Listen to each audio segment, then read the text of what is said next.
श्री गणेशाय नमः। ओम गण गणपतये नमो नमः। श्री सिद्धि विनायक नमो नमः। अष्ट विनायक नमो नमः। गणपति बप्पा मोरया। दोस्तों, आप सभी को तिलकोटा चौथ की हार्दिक शुभकामनाएं।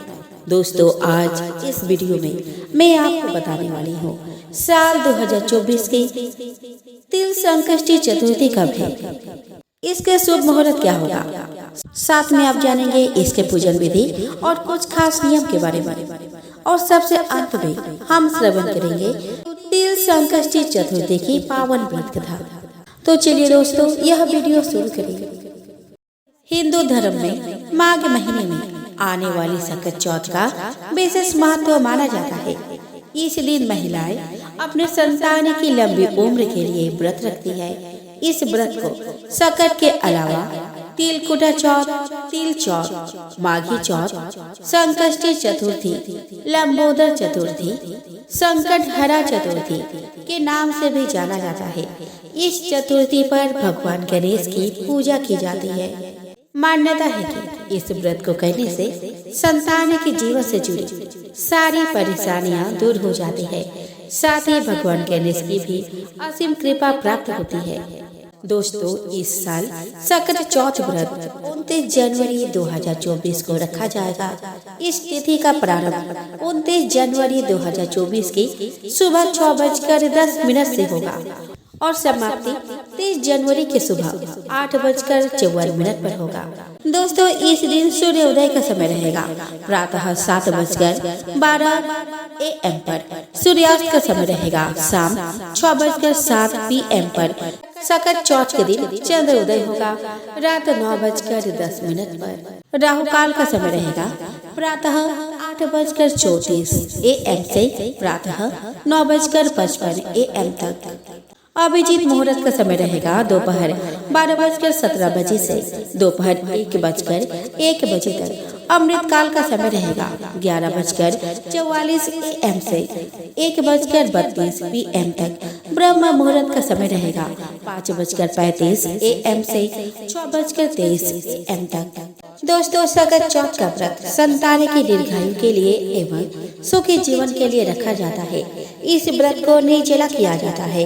संकट चौथ के दिन ब्रह्म मुहूर्त में स्नान के बाद व्रत का संकल्प लेकर पूरे दिन निराहार व्रत रखकर संपूर्ण शिव परिवार का पूजन करें। सबसे पहले एक चौकी पर मिट्टी से बनी गणेश जी की प्रतिमा स्थापित कर प्रतिमा का श्रृंगार करें।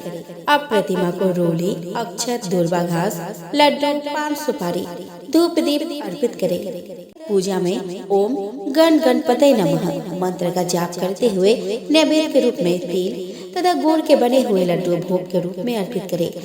अंत में व्रत कथा पढ़कर आरती करें। रात्रि में चंद्रमा को अर्घ्य देकर व्रत संपन्न करना चाहिए।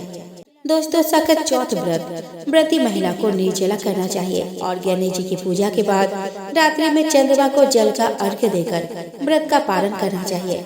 चतुर्थी के दिन काले वस्त्रों का प्रयोग करने से बचना चाहिए। चंद्रमा को अर्घ्य देते समय जल की छींटे चारों पर नहीं गिरनी चाहिए।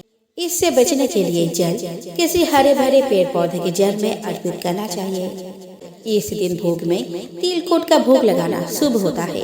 चतुर्थी पर गणेश जी की खंडित प्रतिमा की स्थापना या पूजा नहीं करनी चाहिए।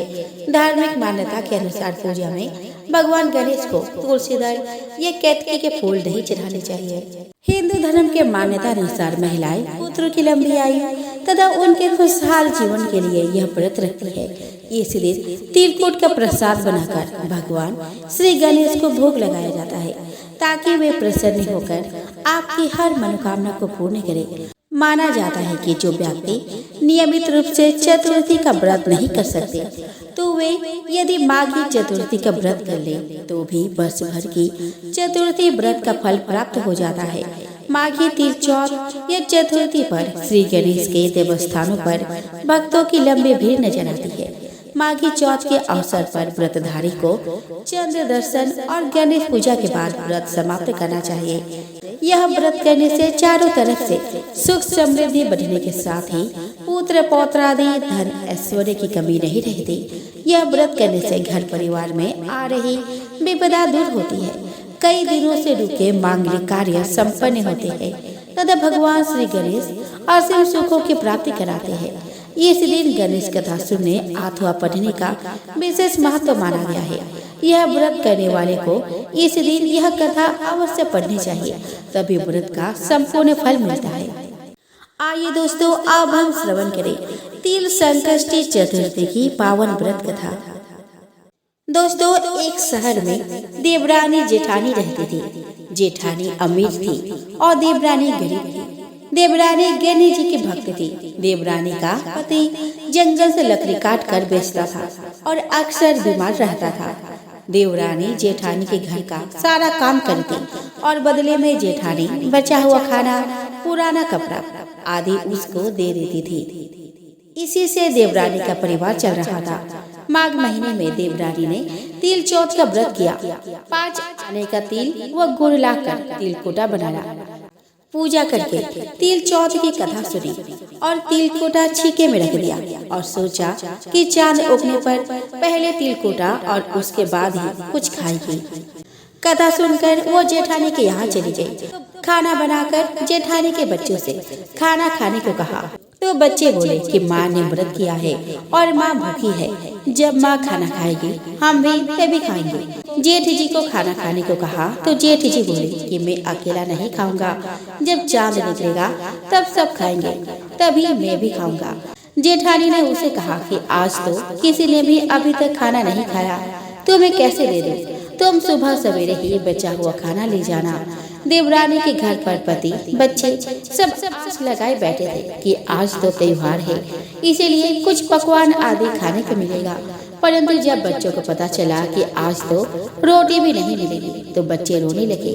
उसके पति को भी बहुत गुस्सा आया और कहने लगा कि सारा दिन काम करके भी 2 रोटी नहीं ला सकती तो काम क्यों करती हो। पति ने गुस्से में आकर पत्नी को कपड़े धोने के धोबने से मारा। धोबना हाथ से छूट गया तो पाटे से मारा। वह बेचारी गणेश जी को याद करती हुई रोते रोते पानी पीकर सो गई। उस दिन गणेश जी देवरानी के सपने में आए और कहने लगे कि धोबने मारी, पाटे मारी, सो रही है या जाग रही है। वह बोली, कुछ सो रही हूँ तो कुछ जाग रही हूँ। गणेश जी बोले, भूख लगी है, कुछ खाने को दो। देवरानी बोली कि क्या दूं, मेरे घर में तो अन्न का एक दाना भी नहीं है। जेठानी बचा कुचा खाना देती थी, आज वह भी नहीं मिला। पूजा का बचा हुआ तिलकोटा छीके में पड़ा है, वही खा लो। तिलकोटा खाने के बाद गणेश जी बोले, धोबने मारी, पाटे मारी, निपटाई लगी है, कहाँ निपटे। वह बोली, यह बड़ा घर, जहाँ इच्छा वह निमट लो। फिर गणेश जी बच्चों की तरह बोले, अब कहाँ पहुँचो। नींद में मग्न देवरानी को बहुत गुस्सा आया कि कब से तंग किए जा रहे हैं। सो बोली कि मेरे सर पर पूछो और कहाँ पूछोगे। सुबह जब देवरानी उठी तो यह देखकर हैरान रह गए कि पूरा घर हीरे मोती से जगमगा रहा है। सिर पर जब विनायक जी पोंछने कर गए थे, वहाँ हीरे के टीके व बिंदी जगमगा रहे हैं। उस दिन देवरानी जेठानी के यहाँ काम करने नहीं गई। बड़ी देर तक राह देखने के बाद जेठानी ने बच्चों को देवरानी को बुलाने भेजा। जेठानी ने सोचा कि कल खाना नहीं दिया, इसीलिए शायद देवरानी बुरा मान गई है। बच्चे बुलाने गए और बोले कि चाची चलो, माँ ने बुलाया है, सारा काम पड़ा है। देवरानी ने जवाब दिया कि अब उसकी जरूरत नहीं है, घर में सब भरपूर है, गणेश जी की आशीष है। बच्चों ने घर जाकर माँ को बताया। चाची का तो पूरा घर हीरे मोतियों से जगमगा रहा है। जेठानी दौड़ते हुए देवरानी के पास आई और पूछा कि यह सब कैसे हुआ। देवरानी ने उसके साथ जो हुआ था वह सब कह डाला। घर लौटकर जेठानी अपने पति से कहा कि आप मुझे धोबने और पाटे से मारो। उसका पति बोला कि भले मानस, मैंने कभी तुम पर हाथ भी नहीं उठाया, मैं तुम्हें धोबने और पाटे से कैसे मार सकता हूँ। वह नहीं मानी और जिद करने लगी। मजबूरन पति को उसे मारना पड़ा। उसने ढेर सारा घी बनाकर चोरबा बनाया और छीके में रखकर और सो गई। रात को चौथ विनायक जी सपने में आए और कहने लगे, भूख लगी है, क्या खाओ। जेठानी ने कहा कि हे गणेश जी महाराज, मेरी देवरानी के यहाँ तो आपने सूखा तिलकुटा खाया था, मैंने तो झरते घी का चूरमा बनाकर आपके लिए छीके में रखा है। फल और मेवे भी रखे हैं, जो चाहे खा लीजिए। बाल स्वरूप गणेश जी बोले कि अब निपटे कहा। जेठानी बोली कि उसके यहाँ तो टूटी फूटी झोपड़ी थी, मेरे यहाँ तो कंचन के महल है, जहाँ चाहो निपटो। फिर गणेश जी ने पूछा कि अब पूछू कहाँ। जेठानी बोली, मेरे ललाट पर बड़ी सी बिंदी लगा है, अब पूछ लो। धन की भूखी जेठानी सुबह बहुत जल्दी उठ गई। सोचा कि घर हीरे जवाहरात से भर चुका होगा, पर देखा तो पूरे घर में गंदगी फैली हुई थी। तेज बदबू आ रही थी। उसके सिर पर भी बहुत सी गंदगी लगी हुई थी। उसने कहा कि हे गणेश जी महाराज, यह आपने क्या किया? मुझसे रूठे और देवरानी पर टूटे। जेठानी ने घर की सफाई करने की बहुत ही कोशिश करी, परंतु गंदगी और ज्यादा फैलती गई। जेठानी के पति को मालूम चला तो वह भी बहुत गुस्सा हुआ और बोला कि तेरे पास इतना सब कुछ था, फिर भी तेरा मन नहीं भरा। परेशान होकर चौथ के गणेश जी से मदद की विनती करने लगी। गणेश जी ने कहा कि देवरानी से जलन के कारण तूने जो किया था वह उसी का फल है। अब तू अपने घर में से आधा उसे दे देगी, तभी यह सब साफ होगा। उसने आधा धन बांट दिया, किंतु मोहरों की एक हांडी चूल्हे के नीचे गाड़ रखी थी। उसने सोचा कि किसी को पता नहीं चलेगा और उसने उस धन को नहीं बांटा। उसने कहा कि हे श्री गणेश जी, अब तो अपना यह बिखराव समेटो। वे बोले कि पहले चूल्हे के नीचे गड़ी हुई मोहरों की हांडी सहित ताक में रखी 2 सुई के भी 2 हिस्से कर। इस प्रकार गजानन ने बाल स्वरूप में आकर सुई जैसी छोटी चीज का भी बंटवारा किया और अपनी माला समेटी। हे गणेश जी महाराज, जैसे आपने देवरानी पर कृपा की, वैसे सब पर करना। कहानी कहने वाले, सुनने वाले और होंकार भरने वाले सब पर कृपा करना, किंतु जेठानी को जैसे सजा दी वैसे किसी को मत देना। तो बोलो गणेश जी महाराज की जय, चौथ माता की जय। आइए दोस्तों, अब हम श्रवण करें गणेश जी की आरती। जय गणेश जय गणेश जय गणेश देवा, माता जाकी पार्वती पिता महादेवा। एक दंत दयावंत 4 भुजाधारी, माथे सिंदूर सोहे मूस की सवारी। जय गणेश जय गणेश जय गणेश देवा, माता जाके पार्वती पिता महादेवा। पान चढ़े फल चढ़े और चढ़े मेवा, लड्डुअन का भोग लगे संत करे सेवा। जय गणेश जय गणेश जय गणेश देवा, माता जाके पार्वती पिता महादेवा। अंधन को आँखें देते, कोरिन को काया, बांझन को पुत्र देते, निर्धन को माया। जय गणेश जय गणेश जय गणेश देवा, माता जाकी पार्वती पिता महादेवा। सूर्य श्याम शरण आए, सफल कीज सेवा, माता जाकी पार्वती पिता महादेवा। जय गणेश जय गणेश जय गणेश देवा, माता जाकी पार्वती पिता महादेवा।